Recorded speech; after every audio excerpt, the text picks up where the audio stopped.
Let's go, girls. Just tell me that I can and I'll show you things that you couldn't believe.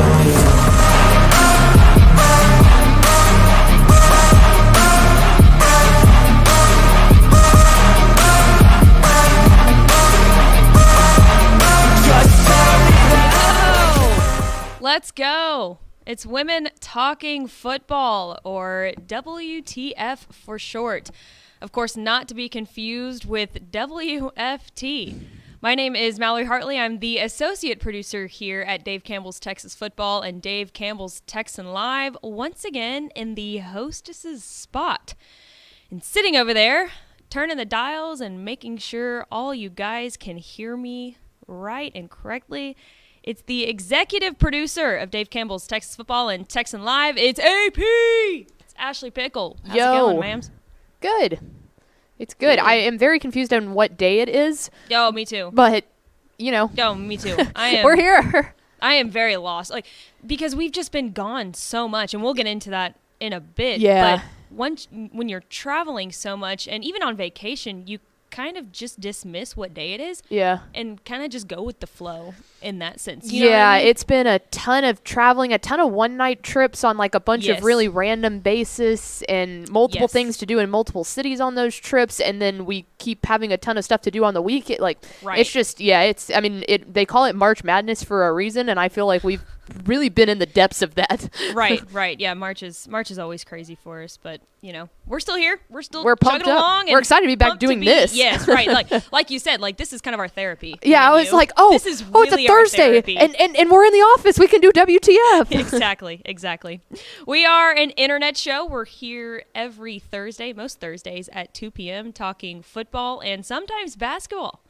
Like today, around the Lone Star State. So let's just go ahead and get into it. On today's show, yesterday was International Women's Day. Women rule. We are women, so I feel like we've got to touch on that. Yeah, just a little bit. It's definitely worth mentioning. We'll recap a whole week in San Antonio where we got to attend the UIL Girls State Basketball Tournament. And then we'll kind of look into this week where we've got some boys basketball. It is the boys basketball UIL state tournament. So we'll kind of take in a look to that and kind of see who's up playing and who is going to be broadcasting those games, because we got a couple of our guys doing the work down there. So it's definitely worth mentioning. But first of all, yeah, like I said, it was International Women's Day. Yeah. So happy International Women's Day. It was actually yesterday, Wednesday, March 8th, 2023. I have a question for you. Yes. Do you know why they chose March 8th as International Women's Day? I actually don't. I looked this up. Nice. It's very interesting. So the official reason as to why we celebrate March 8th as National Women's Day, it's because women got the right to vote in Russia. Not exactly on March 8th. It was, I think it was sometime in February. I've got it actually right here. It says, against the backdrop of the war, women in Russia again chose to protest and strike for the bread and peace on the last Sunday in February, which fell on 8th of March on the Gregorian calendar. All right. 4 days later, the Tsar abdicated. Is that abdicated. And the provisional government granted women the right to vote. So not technically on March 8th, but on the Gregorian calendar, it was the 8th of March. So is that like gargoyles? That's why I couldn't tell you. I literally just copied and pasted it from the website. Yeah, no, so that's hey, that's very kind of interesting. So yeah, I would be interesting to hear what I guess is that. I'd be interested to see if that's like the official Russian, because I mean, you know, the Mayan calendars and all that, there are multiple different calendars that have stemmed throughout history. I'd be interesting to see what the background of that is. But no, that's really cool. Yeah. So the Russian women got the right to vote first. Yeah. I was really curious as to why they celebrated March 8th, because I feel like that's kind of a random holiday or just a random day kind of March. Yeah. And so I didn't really know the significance of it. So I was like, I guess I'll just go ahead and look that up for the show. That's really cool. Kind of tell you guys about that a little bit. But yeah, that was pretty cool. We had a couple of our friends like Matt Stepp tweet at us yesterday and wished us happy International Women's Day. So that was pretty cool. Obviously, it's a special day to us, and it kind of gives us a little bit of a oomph. Yeah. You know? No, and it was cool. It's cool to see. For me, it was very cool, obviously, when, like you said, Stepp tweeted it out and everything that entails. But it's also cool to see, all the women tweeting about it. we were so busy yesterday, I didn't realize it was International Women's Day until, maybe actually pretty late in the afternoon, until I saw Steph's tweet, because we had not been on Twitter. We were in a meeting in Temple at 9 a.m. yesterday, and then we were in there until noon, and then we drove back up, and we instantly went back to work, and it was like, we were driving, and that's finally when you're like, oh, it's International Women's Day. Go Steph. Yeah. So shout out Matt Stepp for that. But then last night, as I was going to bed, I finally, for the first time, really got to take a little bit of a scroll through Twitter and to see all the pictures that all the females were posting, and especially in the sports world, which is someone that we'll talk to here in a second, is Jessica Morrey. I know Rice Athletics tweeted out, Rice Football, their football account tweeted out pictures of all the females on the Rice staff. So really it's cool. It's cool to see the companies really celebrating that too, especially in the world of sports, because that's just, there's not many of them. Right. And this is International Women's Day, so not just sports. The official definition of it, it's just it's a day when women are recognized for their achievements without regard to divisions, whether national, ethnic, linguistic, cultural, economic, or political. So nice. Literally, happy International Women's Day to every woman out there. Every woman. We appreciate you and love you for who you are and what you do. Yes. Now let's talk about a little bit of hoops here. What was the official? Shout out. Give it to you. Yeah, shout out Brandon McAuliffe, because if you remember, not last week because we didn't have a show, but the week before last, the reason we didn't have a show last week was because we were down in San Antonio for the UIL girls basketball state championship. So the week before then, we had given a full preview of the regional tournaments that were coming up that weekend. And we were like, I guess WTB, Women Talking Basketball. Brandon McAuliffe sent me a message, and he was like, hey, if it's WTF is the acronym, why don't you go with WTH? We'll say, what the heck? For fun purposes, Women Talking Hoops. And I was like, all right, McAuliffe, you had a good one. That is really You did clever. a good one. So it's time for some WTH, Women Talking Hoops, with a Z to add a little bit of spice. Yeah, did you put it down? Yeah, you did. Yeah, I did. did. That's awesome. We're I really hoops. love that. Yeah, and it's March after all, too. So it just feels like we're just in the spirit of basketball right now. Like, you're in the midst of sideline reporting for the Conference USA tournament. Yeah. And, there's Hoops at the Star. Hoops at the Star, yes, but with an S. Hashtag Hoops at the Star. They did not add a little bit of spice. No, they did not. And then high school basketball is in full swing right now as well. Like you said, we were down all week in San Antonio last week for the UIL girls state tournament. So that was a lot of fun. I was there the whole entire time. You came down for I was Wednesday there for the first day. Thursday, yeah, so you got a little bit of taste of the semifinal rounds a little bit, and I was there all 3 days. So that was I will say, when I came fun back and exhausting up, at the same time. When I came back up, I watched every single game, all the semifinal games and all the final games except for the very last two on Saturday. So I wasn't there, and that, you want to talk about killing me after the experience of state basketball. That was the first time either of us had gone. Greg Tipper is trying to interrupt WTF. Hey, Greg. You are not a woman. Greg, you're not a woman. You can't be in here. Greg, you're not a woman. Anyways, don't get out of here, Greg. You ain't a woman. He actually suggested to be on the show today, and we were like, after International Women's Day, that just don't feel right to me. That just does not feel right. And let us preface that almost any other male could have been on after International Women's Day, but not Greg Tepper. Not Greg Tepper. That just goes against everything that we feel and how we feel about the show. But it was state basketball was fun because the environment, you're right there. You're immersed in it. As I love state football championships, there obviously is no way that we can deny that. But with state basketball, Media Row is right there courtside. Yes. So you have the environment around you. It's not a press box. It's not a, trying to rush it up and down the sideline. You have a seat right there to all the action. That was awesome. Yeah, and it's really cool to see the talent level that basketball has to offer in this state. I mean, there are so many girls going to these huge Division I programs. And this was actually one of my hits on my sideline reporting that I did for the DeSoto and San Antonio Clark game.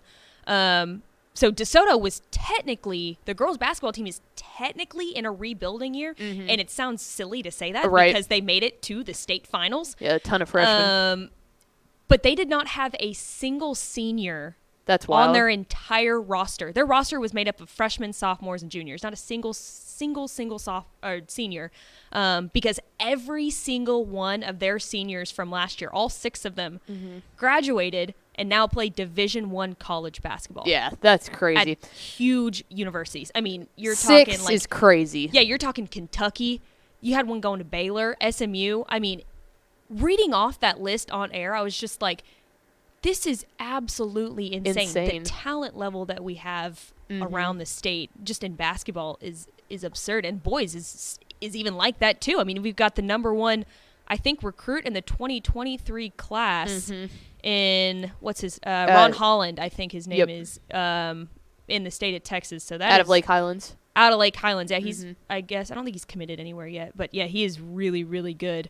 But just, man, it's really cool. Like you said, it's really cool to be down there in the action at all times. There's not many media restrictions there. No. So covering those tournaments is really stinking cool because you can get those really, really cool storylines that you just can't get at football. You just don't have the access to it. So it was really fun to be down there. Well, and I think another thing that should not go unnoticed is I think that I am not wrong in saying that at the football state championships, there can be duds of games. You're right.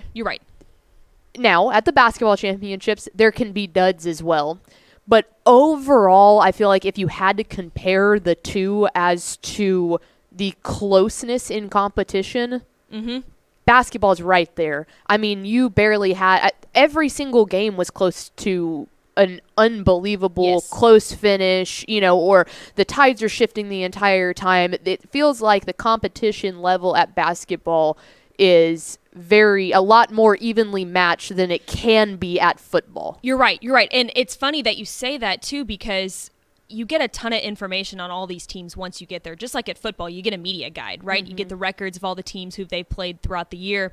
And I was noticing that a lot of the smaller schools, they love to play up. And it's about a 50-50 shot that they beat those higher up schools. Like, I can't remember who it was exactly, but I saw there was a 2A or a 3A team that took on a 5A team earlier in the season. They beat them. And so I think that's really cool because, like you said, you don't see that. Right. And I think that there's a couple things that go into this, but I think comparing the sport of basketball from a girls or boys perspective to overall, comparing the sport of football is that basketball is basketball. Yes. It's fundamentally the same. Basketball. Now, obviously, when you have Holiday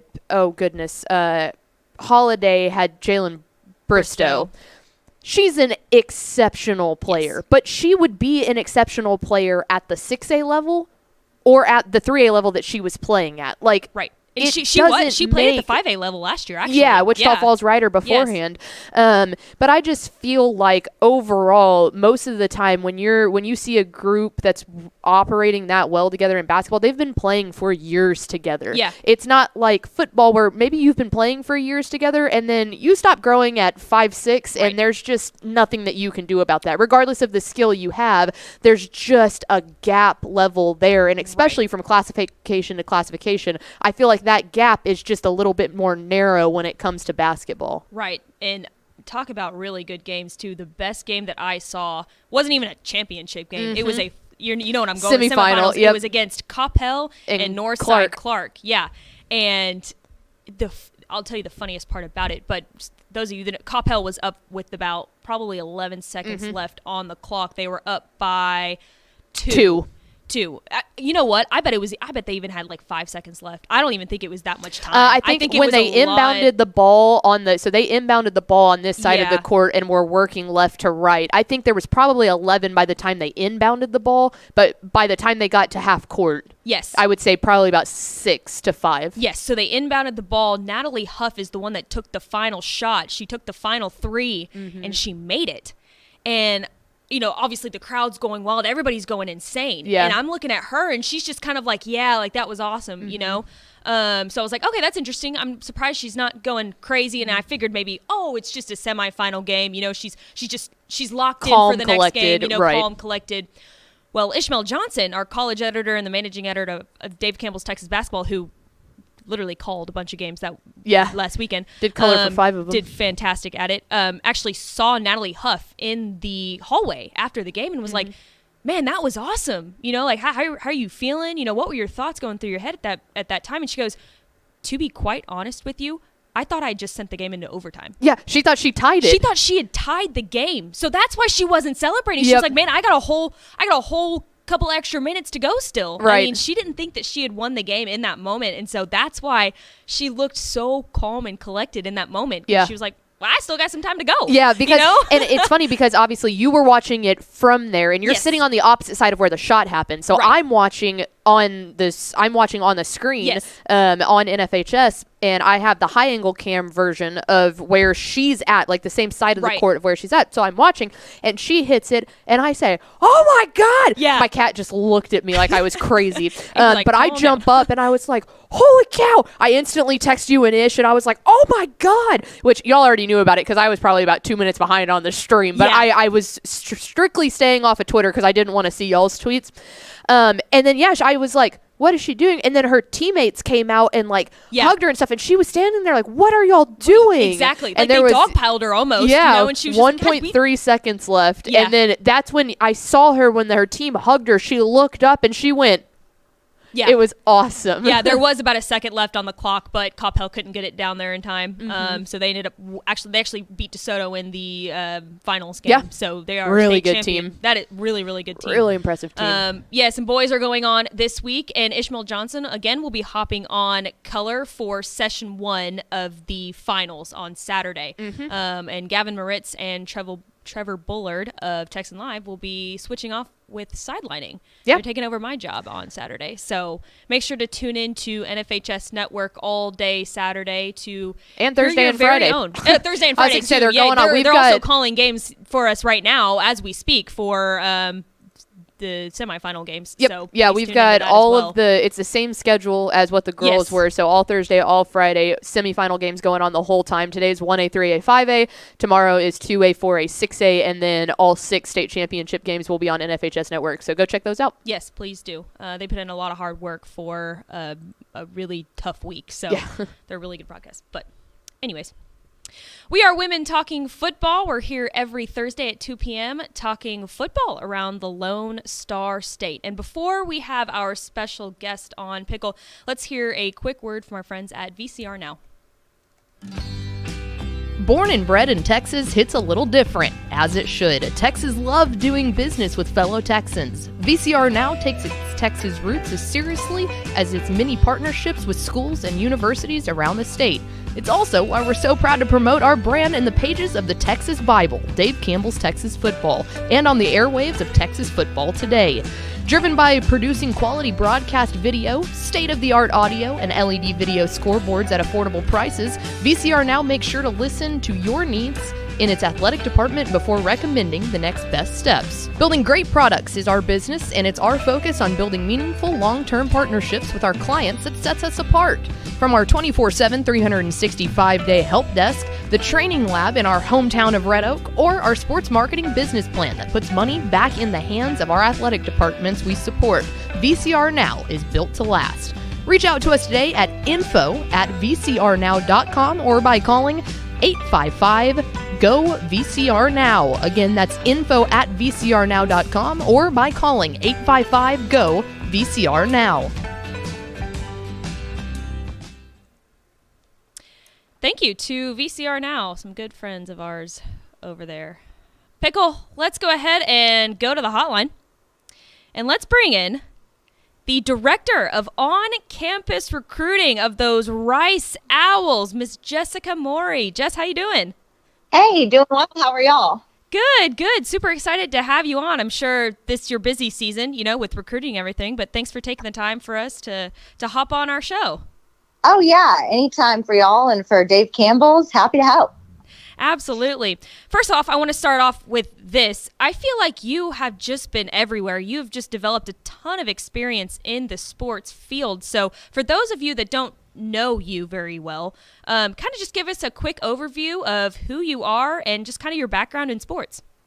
Yeah, I've kind of had an interesting career path to get to where I am now.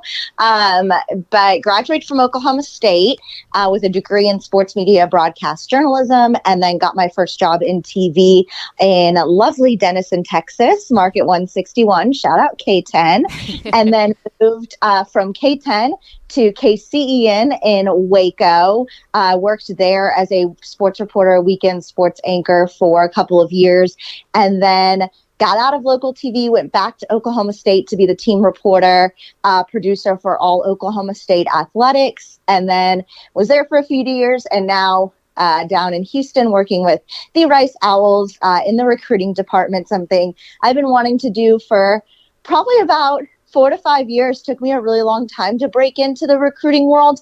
And just when I was about to give up, Mike Bloomgren brought me in. So it was awesome. So super excited to be a part of the Owl family down there in Houston.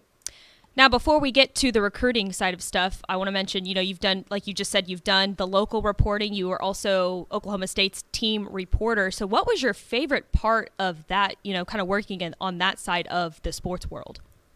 Well, in TV, I loved, getting to tell the stories and getting to, just be with the high school teams. I was really drawn to high school football, especially in the state of Texas, obviously big deal. Mm-hmm. So really just being able to be really involved with those teams and following their seasons.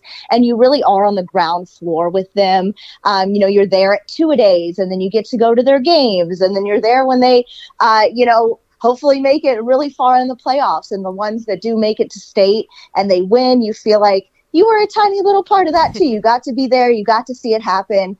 You got to tell the stories. You got to celebrate. And I think that's the great thing about local sports. That's the great thing about Texas high school football.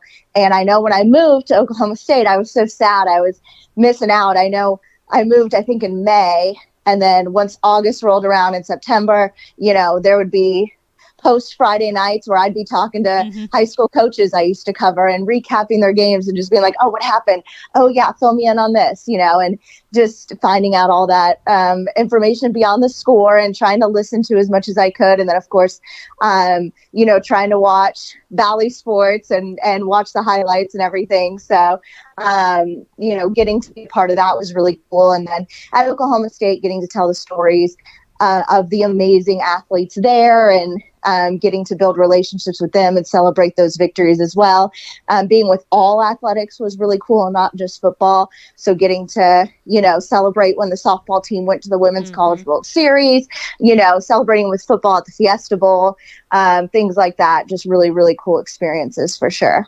Yeah, you've really been immersed with it all. I mean, you've really done it all at such a young age, which is really, really admirable. Like you said, you're finally now working in your dream job of recruiting. I mean, you get to work with these athletes day in and day out. I mean, you've really discovered your passion for the recruiting side of things. So what's been the most rewarding part of this job for you so far? It's just been really being able to build the relationships with not only our prospective student athletes, but also our current student athletes, our current football players, getting to really be a part of something. And that's just been so much fun, and getting to watch, it's so great. We brought in 4 mid-year players for the first time ever for Rice football. Rice has never had mid-year athletes come in. It's very hard academically, so it's very difficult to succeed. And they had to come in and, speak with the athletic director and go through all of these different processes to be able to be a mid-year athlete. And we had 4 of them come in, and getting, to watch them kind of get acclimated. And those are the guys that, they were part of the class before I got there, but I really got to build the relationships with them throughout the summer and the fall, and then getting to see them there and watch them succeed has been so cool. And I'm so excited to see, as spring ball goes on, what they can do. And then even the transfer portal, we've got transfer guys that I didn't, recruit them out of high school. I didn't know them, but being able to quickly build relationships with them has been awesome. And then just getting, nowadays with the portal, you obviously have to recruit your current athletes as well. So, putting an emphasis on building strong relationships with the players has been, really special. And I think I've recently gone through a crazy surgery situation and have been kind of away from the team for a little bit. Unfortunately, I'm on my way back though. Everything's great. But everyone reaching out and, everyone, they all made a big sign for me when I was in the hospital, and they all signed it, and they've texted and DM'd and reached out. And that's been really special to know that I've only been there not even a year, and everyone, feels compelled to reach out and check in on me, which I really, really appreciate. And so that's been, that's really showed me kind of, you're part of the team, Mm-hmm. Well, and even before this, Ashley was saying that on International Women's Day yesterday, the Rice Owls put out a graphic for you guys kind of celebrating that day, which was really cool. You can tell that they care so much about you guys. I've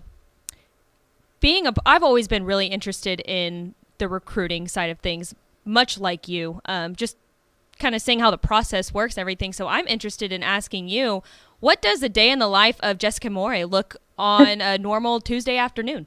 On a normal Tuesday, depending on, what type of recruiting period we're in the dead period, it's a lot more chill. Mm-hmm. But, if we're in visit season, it can get pretty hectic. My main job is being, somewhat in constant contact with our prospective student athletes who we've offered or who are planning on coming on visits, who we're interested in, or who, may have already committed and they're going to come visit for a day. I plan the entire day. So if it's an unofficial, it's from I give a recruiting presentation that we have put together. Rice is obviously different than a lot of schools. There's a lot of, academic stats and facts and things that we like to put in that presentation. And then, highlight videos, interviews with players and stuff also go into it. And then, facility tours. We do a campus tour on our, Cadillac of golf carts and awesome. Take the guys around just our beautiful campus, which obviously, if you've ever been to Rice's campus, it's lined with these oak trees throughout the whole campus. You're always in the shade, which is unbelievable in a place like Houston. Mm-hmm. And it's just such a beautiful campus. So getting to take them around and see that. And then we'll go, Rice Village is right there. So we're able to pop over for lunch and then things like that. And then come back and meet with the coaches. And if there's practice, we take them to practice and stuff like that. So when there's a visit, it's a full day. When there's an official visit, it's a full, weekend of I do the airport pickup. I take them to the hotel, get them checked into the hotel, pick them back up for likely dinner. We all go to dinner, plan the dinner. I make the reservations, get everything situated, take them back to the hotel after dinner, or if they go out with their player hosts, set all that up as well. And then, the next day we hit the ground running with all of the information and the presentation and things like that. And then it's a lot of, the official visits are really busy, but a lot of fun. And we're in Houston, so we get to eat some really, really, really good food that I would really never get to eat on my own. So that part is super fun. And just getting, to talk with the moms and the dads and the families and, getting to hear from them about their sons' experiences and things like that. Rice, again, is a little different. We don't give out a lot of official visits. It's, we don't official visit anybody and everybody. You have to be able to get into the school. You have to be, it has to be a certain time of year for us. If you're a transfer portal player, it's pretty rigorous to be able to get an official visit with us. So when we do, we kind of go all out and, it's a really, really fun time. But whenever there's not anybody on campus, I'm usually at practice. I'll help fill in, on creative side and take photos, do things like that. I'll be down at practice, which is so cool. It's different than a lot of places is when we're practicing, the entire staff is out on the practice field. Oh, wow. So there's awesome. Not a person in our building. Don't come rob us. But there's not a person awesome. In our building. Everyone goes out to watch. Even if you have I have nothing to do with on the field, but I'm out there watching and seeing what's going on, and we're all out there, and it's kind of just, a fun part of the day where we be outside and we watch the guys and I find that pretty unique that we're all out there together. No doubt. And And obviously, we've addressed the fact that rice is different in just a lot of different ways, and there is so many more boxes you have to check to be able to go play there. I'm interested between you and the rest of the recruiting staff. When you do land the recruit that you really, really wanted to land, I mean, that's got to be just the best feeling, because there's a program like Alabama where they just kind of expect to do that. There's, they can you know, get anyone who you they can get a want. 5-star whenever they want it. Rice has to put in a lot more work to figure out stuff about the kids and their grades and all of that. Is that like moral victory of knowing that you landed a kid that's going to be perfect for Rice and Rice is going to be perfect for them? Like, how good is that feeling? Yeah, it's awesome. You know, we'll meet a kid and we'll be like, that's a Rice kid. You know, he's going to fit in here and he's going to fit in with our guys and with our group. And I don't think we've ever, you know, with the kids that we brought in and signed with our 23 class, you know, they're able to kind of get in and immediately make friends. Like they're with the group right away. Like everyone loves them. And it's awesome to, you know, to see that, because it's not, Rice is, like you said, different. It's not a bunch of guys that are, you know, fighting for NIL deals or fighting to make more money than the other. They like to play football and they like to get good grades. I mean, it's awesome. So that brings a big group together when you believe education is important. You believe playing really good football is important.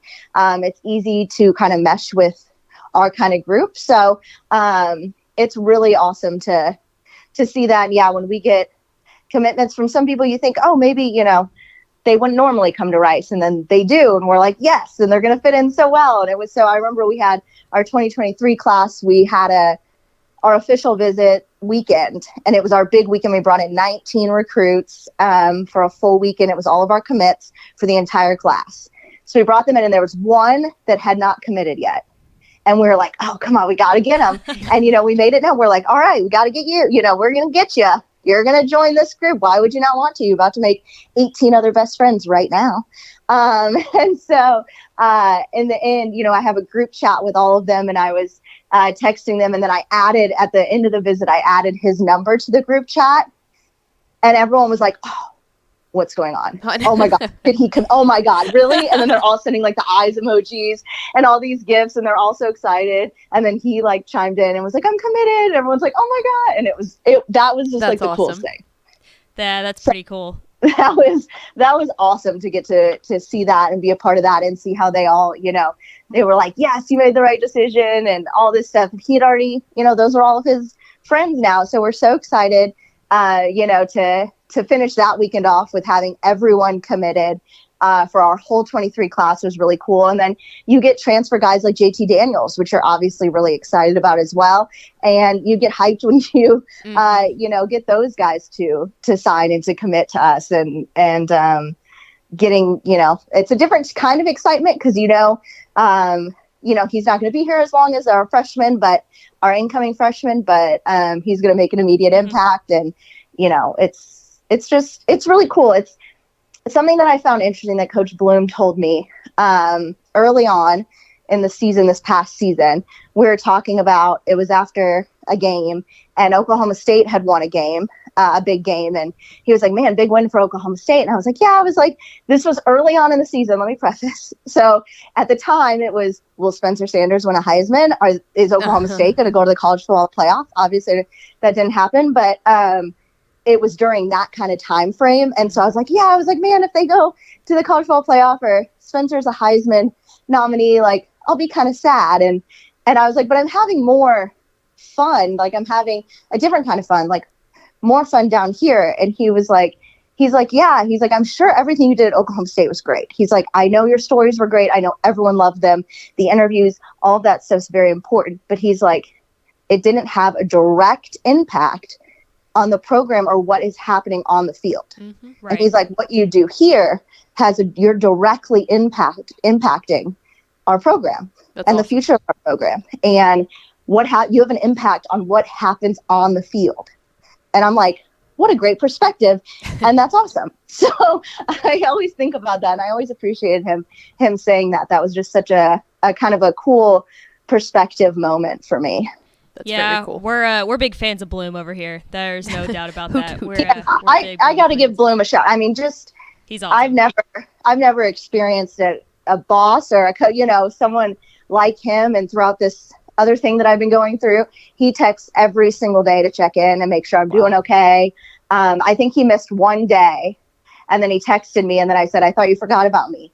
And he's like, oh my God, I go 24 hours without texting you, and you think I forgot. And so now he makes sure he texts me every single day to check in and make sure everything's good. And that's just, I'll forever appreciate that. That's awesome.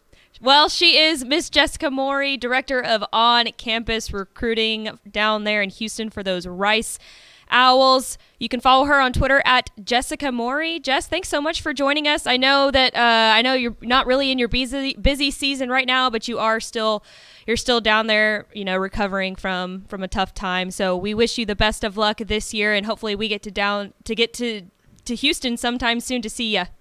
Yeah, we got coaching school in Houston this year. We got the That's coaching right. school. It's in you guys' backyard. Houston, yeah. So I'm thinking, there might be a Rice event involved that y'all will definitely have to come to. I love it. So we're super excited about that. Cannot wait. So Get better, Jess. Yeah. Thanks, Jess. Thanks. Bye. She is Miss Jessica Morrey. Like I said, you can follow her on Twitter at Jessica Morrey for all your Rice football news and needs. And if you are interested in Rice recruiting, she will be the one to follow. Yeah, I think that's I had heard that story of what Bloom said to her about, like, hey, when you're working with the football team in this capacity, you are making a direct impact on those kids, because I think a lot of things that get lost in a director of on-campus recruiting role, or anyone that really works in recruiting from a college football perspective, is like, they're not just showing them what the football stadium looks like. Like, they take them to meet with people of the career path that they want to go into, of the degree path that they want to go into, and especially at Rice. I was going to say, especially at Rice. That's got to be a really tough job to do at Rice, because like you said earlier, you're checking off a lot of boxes for these kids. I mean, grades that's got to be probably the most important thing that they look out for, rather than your athletic ability or how many stars you have, because it is such a prestigious school. So I can't even imagine how much more difficult a job like that at Rice would be for another school that doesn't value academics as much. Yeah, as exactly. Because you've got to be well versed in, if a mechanical engineer student comes in and says, well, I want to play football, but I also want to build, do I have time stuff for both? Yeah, right, exactly. Like, you've also got to be well versed in being able to say, well, hey, here's the engineering building, and let's go meet with so and so, the director of the dean of the whatever college. Like, that stuff that plays a huge role into it. If they're not only impacting those students in the way of football and being able to continue their academic or their athletic career, but they're also impacting their careers, their future careers, which is really, really cool. Right. And Jess is perfect for that job, and she's absolutely crushing it down there. So good luck to her in this season. Well, I think that's going to do it for us, AP. Yes. Do you have any final words or thoughts? No. We will be doing an episode of WTF next week. Yes. But it will be on Wednesday. So if you listened to TFT earlier, you already know this. If you haven't, Tepper is out on vacation for next week. So we will do an episode of TFT on Monday and Tuesday. And then on Wednesday, we're taking over WTF, because then you and I are leaving to go to a bachelorette party. So you are stuck with us all next week. So. If you want Women Talking Football extended. Congratulations. Either one works. Whatever you're feeling, but I'm not reading all that. I'm not reading all that. Congratulations, or I'm sorry for you. Either way. But before we go, I do want to make a quick plug here.